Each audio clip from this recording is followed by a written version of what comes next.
Akkam jirtu ijoollee nagaa keessanii kuni qophii ijoollummaa kooti. Qophii ijoollummaa koo guyyaa har'aatiin akkuma kana dura namoota muuxannoo fi mudannoo garaagaraa qaban kan isin irraa barattu jennee yaarnee isiniif dhiyeessaa turre har'as qabannee dhiyaannee jirra.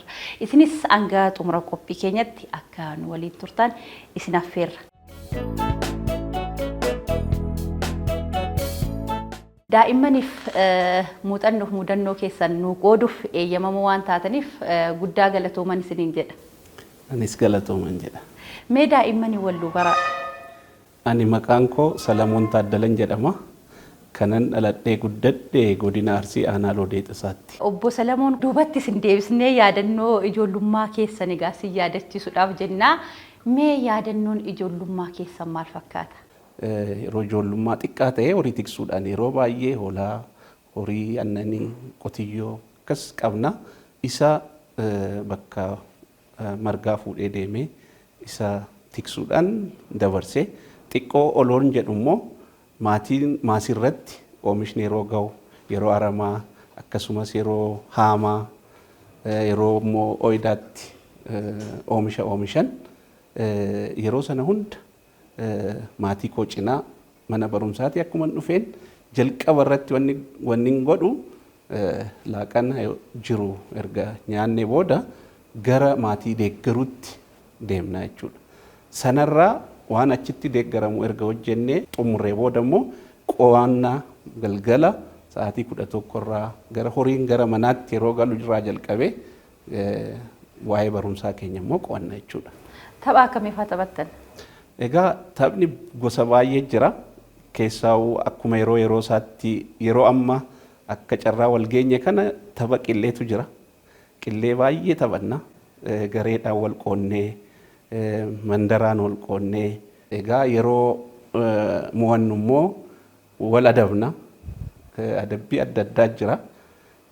Keessaa qo'achiisuun jira. Yeroo immoo akkuma ayyaana waliigalaa yeroo dhufu immoo yeroo qaammeen jiru akkasumas yeroo ximqataa gareedhaan wal qoonnee sirbas shubbisa adda addaas waliin taphachaa turre jechuudha. Akkuma umriin koo barumsaaf ga'een naannoo keenyatti manni barumsaa nurraa xiqqoo fagaata. Lukaan hanga daqiiqaa 30 ol deemsisa. Akka carraa gaa abbaan koo qonnaan bulaa waan tureef inni hanga kutaa 6 qofa barateeyyu.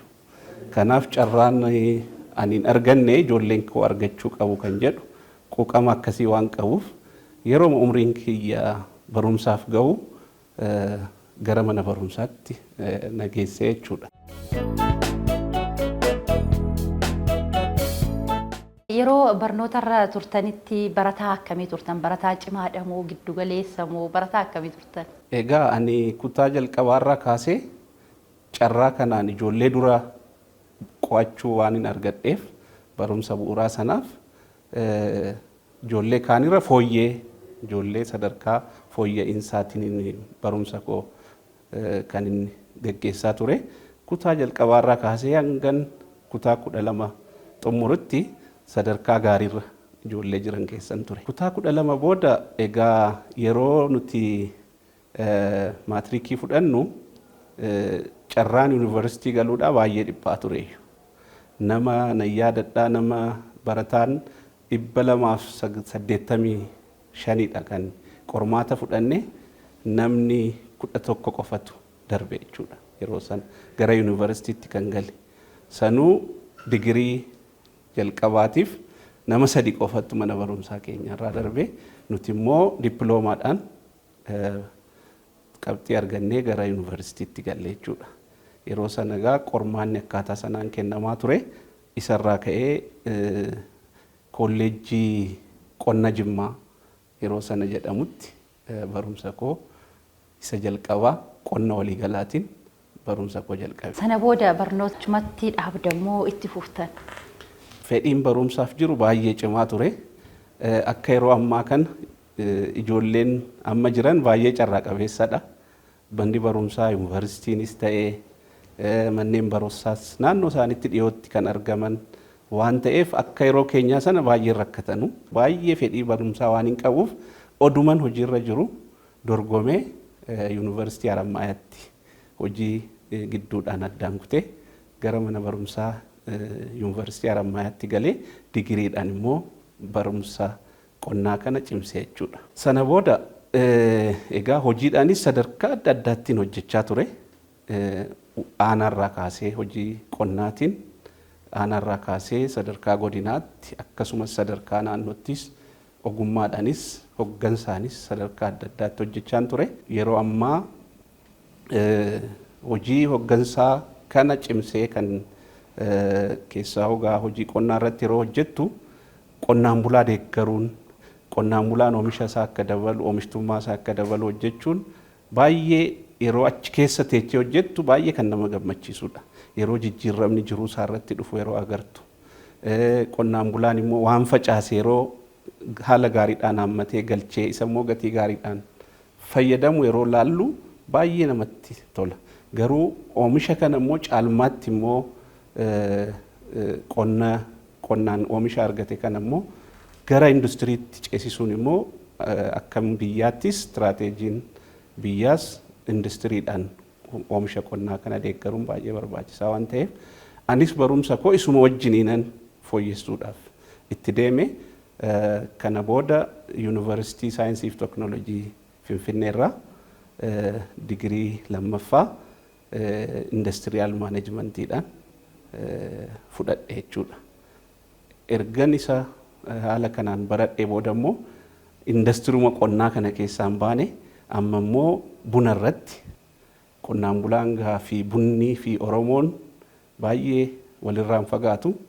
Kanaaf oomisha bunaa kana akkamitti sonatti daballee gabaa addunyaatti dhiyeessuu danda'ama kan jedhu dhaabbata uummataa kan ta'e Yuneenii oomishtoota buna Oromiyaa keessatti waankoo buna jedhu irratti hoogganaa ta'e yeroo ammaa buna gara biyya alaattis biyya keessattis oomishnee dhiyeessaa jirra jechuudha.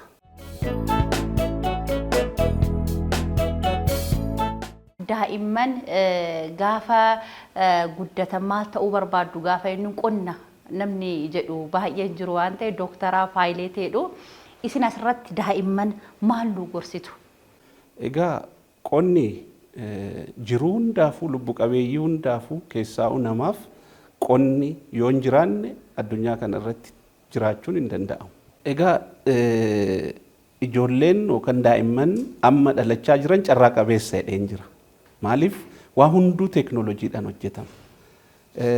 Akka kana duraa biyya keenya keessattis qotiyyoodhaan qofa qotanii digiriidhaan qofa qotanii miti kan jiraatamu.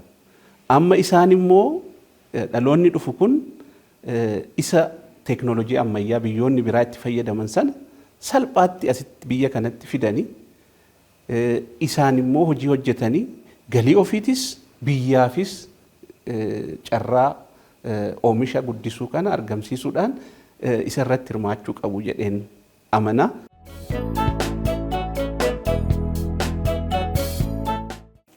Egaa ijoollee nuti yeroon dabarsine akka keessanii manni barumsaa dhiyootti argamee teeknooloojii adda addaa qo'annaadhaaf barumsaaf ta'u akka barbaadamutti argamee miti. Kitaaba tokko argachuudhaaf mana barumsaatti kitaaba tokkoof nama 5 nama 6 nu qoodama tureeyyuu kitaabni ittiin baran. Isuma keessa taanee carraan gara fuulduraa qabnu yoo baranne malee addunyaa kana keessatti dorgomaan taanu kan jedhu waan yaannuuf kufnees kaanees barumsa keenya barachaa turre. Isin immoo carraa qabeessa. Waa hundi haala mijaarra argamu. Kanaaf isinirraa kan eegamu maaliin sirriitti qo'achuu waan maatiin isiniin jedhu sirriitti dhaggeeffachuu kaayyoo immoo gara fuulduraatti ta'uu barbaaddan san sirriitti qabattanii isaaf hojjechuun sinirra jiraata waan ta'eef ani kan isin gorsu tokkoffaa sirriitti akka barattaniif barumsaaf dursa akka kennitaniif waan kaan hin dhaqqaba itti gahama. Kanaaf ijoollee sirriitti baradhaa.